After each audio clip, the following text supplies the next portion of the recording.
Welcome to our weekly discussion, Moral Side of the News. I'm Shawn, Kaelin with the WHAS Crusade for Children.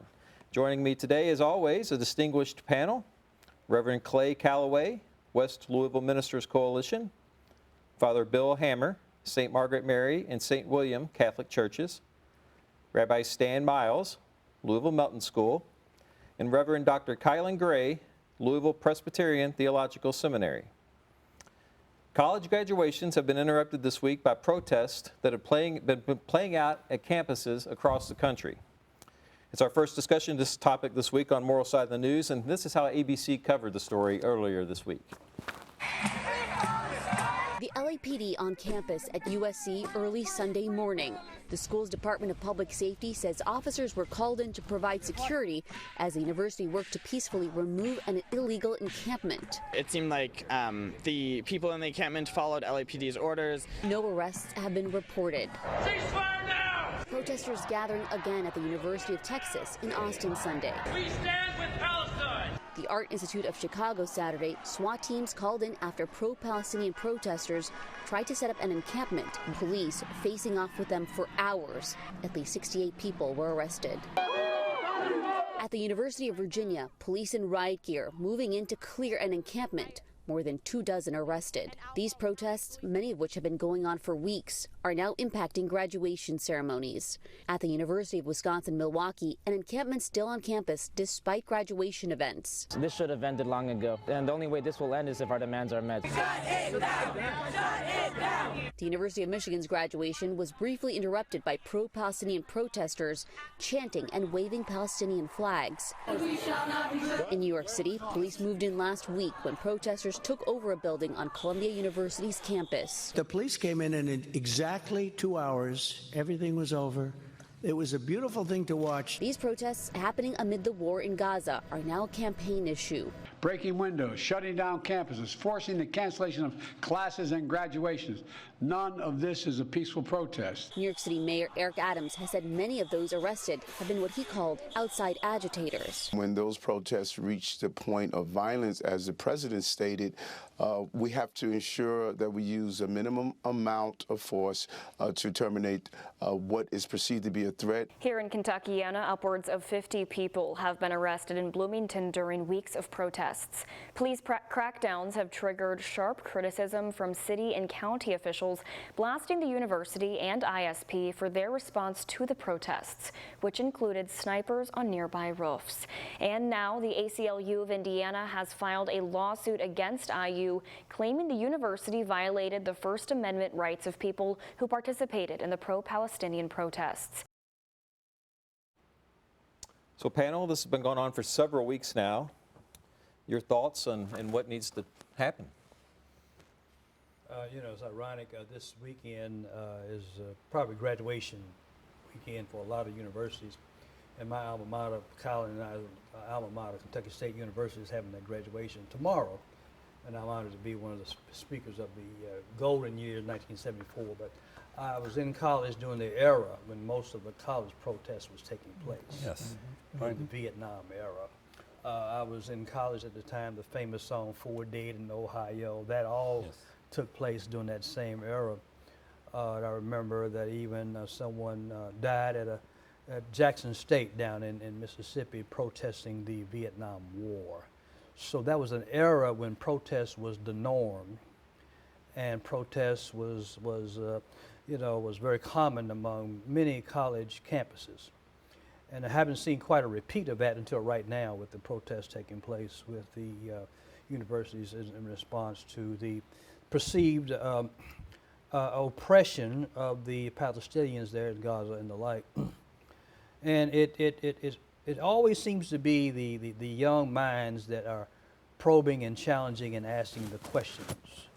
And so the one thing that it seems to be expected of the young and the educated is to challenge conventional wisdom.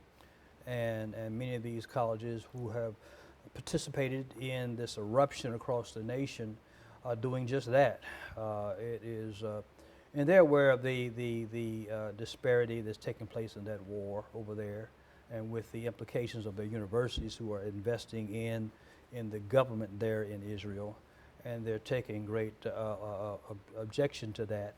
And so it's quite interesting to see the level of protest that's taking place that has escalated among so many universities across the nation. I think what we're hearing is very disturbing. First of all, let it be said that there should be peace in the Middle East. Let it be said that the hostages should come home now. It's been over 200 days. But let it also be said that in the protests that are being made, what I'm hearing legitimate concern, but I'm hearing something else. And what I'm hearing is kill the Jews. And I'm hearing it over and over again. And I got to tell you, as an American Jew, I'm frightened because I know it can happen here. It's happening. And I think that the protests some of the protests that are taking place are absolutely right, proper, and peaceful. But others are just as frightening as what happened in Charlottesville in the summer of 2017. In every protest that has happened on college campuses and in urban centers in America, there is a history of infiltration from persons who wish to divert the good cause of protests and make it something else. I'm reminded of my hometown, Memphis, and when Dr. King came to join the sanitation strike, the first march that took place ended up in a riot. The youth of that city was blamed for that riot. And one of the youth that was blamed was my brother, who was a member of the Invaders, who was the group that helped to fight for the end of police brutality during that time. The second march came after King had met with the Invaders and the young people and others to begin to do a much more peaceful march and included them in the march as security. And it was a much more peaceful place. But the point that I'm making is that this is for me, in how I read history, it's a repeat of what happens in this country when people, particularly people without privilege and power, who feel to begin to make their voices heard in specific spaces, get infiltrated by others. Where these protests are happening in response to some ugly stuff that took place on October the 7th, and we should never forget that. We should never forget the people who perished from the attack on Hamas. This is the catalyst of everything that is happening in the Middle East right now. But also the thousands of Palestinians who have died because of war. And this is what is being spoken of, and many different types of fruits of what ought to happen have mixed in with that. And I know that we've heard reports from various different authorities around the country of infiltrators who have joined into peaceful, appropriate protests and have begun to start inflecting other types of things, the stuff that you were talking about, of speaking death to any people, especially the Jews, in a larger context of an increase in anti-Semitism that has increased in this country over the past 4 to 6 years plus. There's no doubt about that we cannot separate these college protests from the context of a rise in anti-Semitism, anti-Black animus, and anti-poor conversations that's happening in this country. It's that the political context is rising, is fueling this, to me, in addition to an anti-higher education sentiment that we're hearing from Congress, from persons in Congress who are already, example, now many conservative spaces around the country, legal spaces, are trying to target Columbia students now and blackball them from any type of job opportunities that come from that. that's way beyond what these young people are really trying to accomplish on this campus. But other interests are grabbing onto this. Republicans within Congress and in other state houses trying to pass legislation to penalize persons who are really trying to do legal, that's part of the Bill of Rights, legal protests of what they feel need to be done. But you have other people who are attaching their agendas to this and really confusing the messaging that's coming out from this. And the poor press has to do what they can to do to just report what they see and what they hear. And all of the different social media outlets that are casting opinions on this, it is not making for a really clear direction on what to do with this. But my heart is broken for the students who are really trying to exercise their voice, and it's being mixed with people who have hatred in their heart for any person that is not like them, and they're mixing that up with what these students are doing. It is very unfortunate to me. Yes. One of the things that I've been thinking about through the last several weeks is the fact that all of us here were products of the 60s and 70s. Yeah, every one of us. I did publicly protest against the Vietnam War. Yeah, I was in the situations, and I remember being told that that person was taking our picture, and there's going to now be, your picture is going to be in a file somewhere. It was known who the outside agents were, so somewhere in some file somewhere, there's my picture. But I don't know that, part of that struggle as I see it, we're still trying to learn from our past mistakes. And you can go back to World War II. The effort was made to try to protect innocent civilians. There was always the effort made to pray that, but it didn't always happen. You look again at all the protests that happened in concerns over the conduct of the Vietnam War, but also civil rights protests, for sure, among many others, that sometimes some people looking back on history say, well, it didn't really change until it got more violent. Yeah. That's when finally people paid attention. I don't feel that's the way to go, but that's an interesting response. I remember back in the 60s and 70s, and finally we got their attention. The peaceful, quiet protests didn't quite get everybody's attention and bring about the stop. But I think one of the things that has changed is social media. That's what's, I think, changing so much of this animus that we're talking about. And not only is it affecting the poor, the people who are the innocent victims in any conflict, especially in war, and also in our own country, but another animus we didn't mention was immigrants. Yes, right. That's going on too. And it's all, tying itself together. And I've never been of a mind that, love it or leave it. I think you love it to try to change it. That's right. You love it to try to improve it. You love it to try to challenge whatever that it may be. But particularly the way this war seems to be playing itself out right now. And again, the innocent life on both sides, across the board. It's horrible what's happening to some of the aid workers, that's happened over time. But it's also horrific what has happened to the captives and the hostages. It's horrific. And that needs to be kept in the forefront of it all, but to find a way to do it in a dialogical way. That's the harder part now. And I worry about the escalating violence.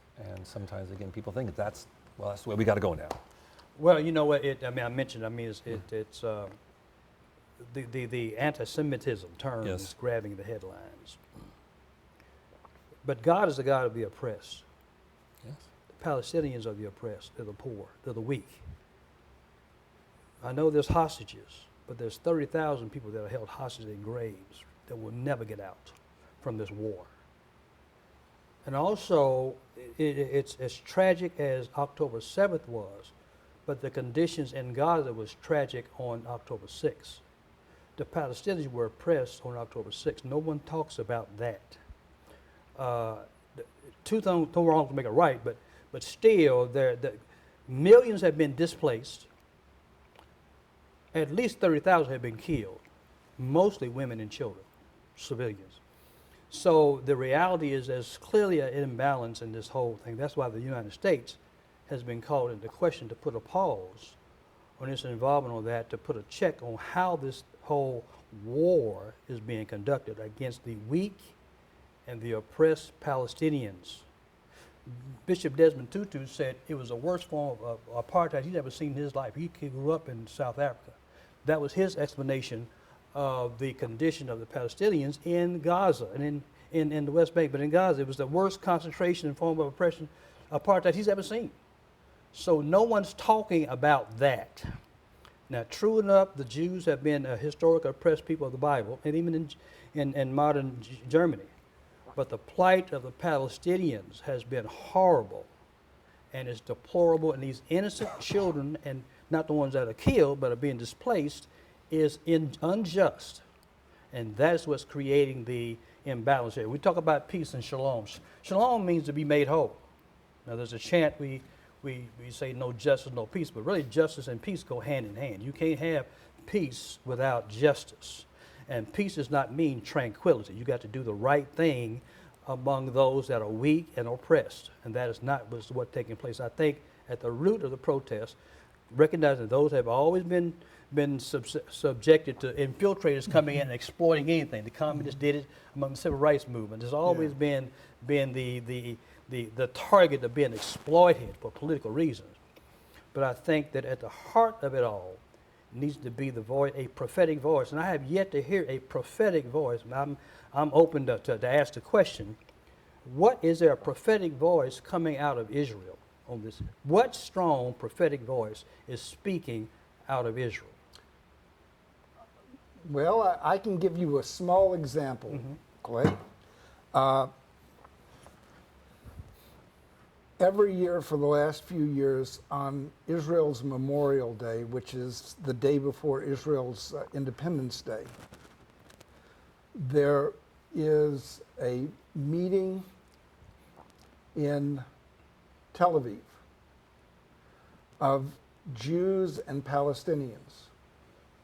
And the purpose of the meeting is to remember those who died on both sides, and to get together and dialogue and pray for a conclusion, peace, shalom, completeness to this. And from what I gather, this meeting is going to take place this year in just a couple of days. And so that gives me hope. The life of one Palestinian innocent is a crime. The lives of all of the Palestinian innocents is a terrible, terrible crime. But I do not see the Israeli Defense Force going in just to randomly kill Palestinians. Those poor souls, many, many, many of them who have been killed in this war, were killed because Hamas has set them up as human shields. And that is a, to my way of thinking, a tremendous crime to put those men, women, and especially the children in a position of absolute, unavoidable harm's way.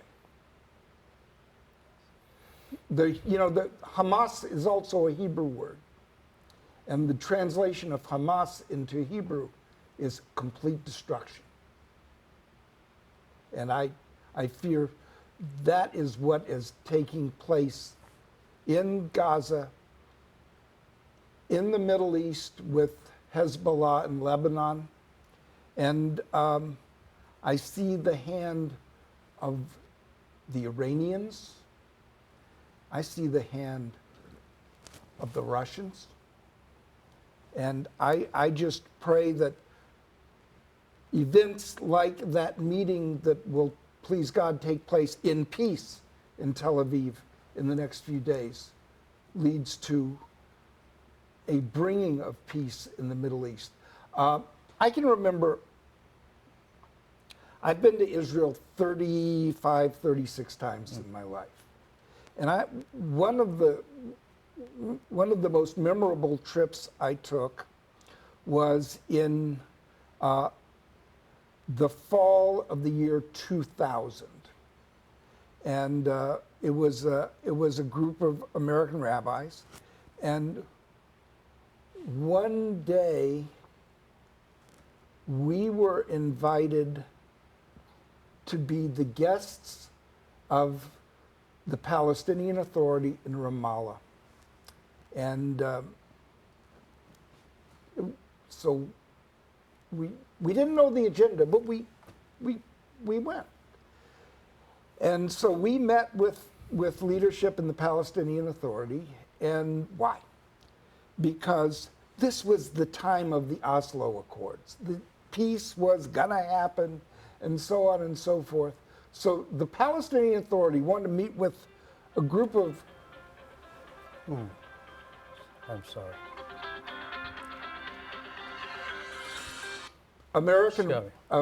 Meet with a group of American rabbis because we brought congregational groups to Israel, and they wanted to tell us about tourism opportunities that we should take advantage of in the Palestinian Authority.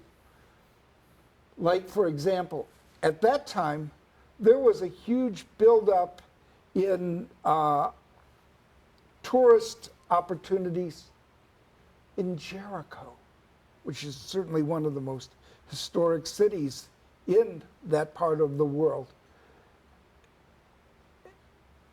And they were under construction and they never came to pass because the Oslo Accords fell apart not soon after we were there. But my hope is that we can bring those, go in that direction again. And a couple weeks ago, I sat on this program. The source of my hope for the Middle East doesn't come from the Middle East itself, but it comes from looking at history, and particularly the history of Ireland. Yeah. And the troubles in Ireland over the last 300 years. And now there is peace and understanding in that part of the world. If it can happen there, please God, it can happen in Israel and in Palestine. You asked about prophetic voices, and I see three. First of all, the students are the prophetic voice around the world. That's a prophetic voice that speaks truth to power. But in Israel itself, you've got the family members of the hostages who are speaking to the government of Israel to do differently than what they have been doing. In addition to those, you have persons who are already bringing Netanyahu to task on his chosen strategy of addressing what Israel has a right to address, and that is the attack of their people from Hamas.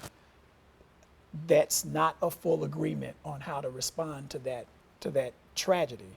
And there are voices within Israel who are constantly challenging the Israeli government to take another course than the course that they're taking right now. Those voices have not ceased. They have, since the carnage that has taken place in Gaza, those voices have grown.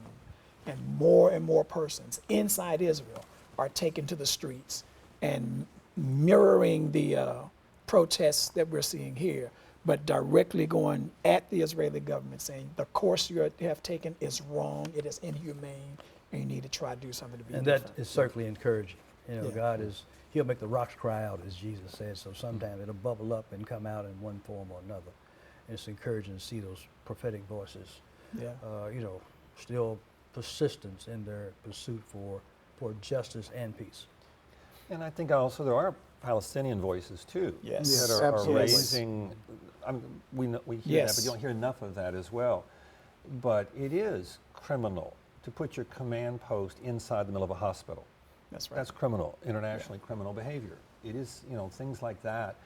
Again, things we haven't learned yet, and we've known down through the many wars, down through the centuries, that, you know, to protect your arms, you put them in civilian population areas. You know, that the armament factories who are oftentimes just co-opting civilian factories and things like that to try to hide and disguise it. And that is criminal. And there are people who are speaking out against that as well. But to find ways that, yes, what we're doing here, Yeah. you know, this is another example of trying to talk in a way that is respectful and enlightening and open to challenge. You know, that's all part of the way it works, or it needs to. There's one term that we haven't, one issue that we haven't addressed that must be addressed also at this point in time, and that is not only anti-Semitism, but Islamophobia. Yes. There's no reason for that Absolutely. that too. Any hatred of the other because the other is a sin and a crime. Yes. Well, one thing that I think we can learn by rightly dividing the words, anti-Semitism does not exclusively apply to Jews. It's a language reference. It includes Ethiopians, including Palestinians, so it's not just Jews exclusively. We say anti-Semitic, and they've claimed it as being exclusive, and it simply is not. That's right. So I think we'll go a long way to clarify that term, to broaden the understanding that might lead to a broader understanding as a whole of what's taking place over there. I agree with you, Clay. To tell you the truth, the term that I use often, and it's kind of crude, but it says it all. Jew hatred. Okay, Jew hatred. that narrows it down in the least amount of words. Yeah. Yes. That's true. And I think that would help, but anti-Semitism itself, the word includes much more than just Jews. The Semites are more than just Yeah, it's much more than that. That's a powerful conversation. Yes, it has been. It has been, and thank you for your openness and your honesty. And it's a conversation that I dare say no one else is having. So it needs to be had, and as Father Bill alluded to, it conversations like this are important to hopefully having peace. Right. Yes. We have about a minute left, A whole so minute? let's not move on to anything else.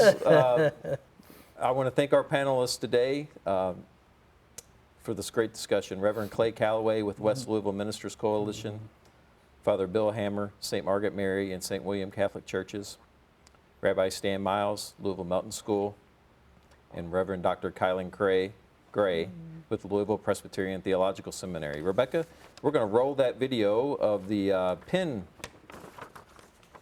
We can.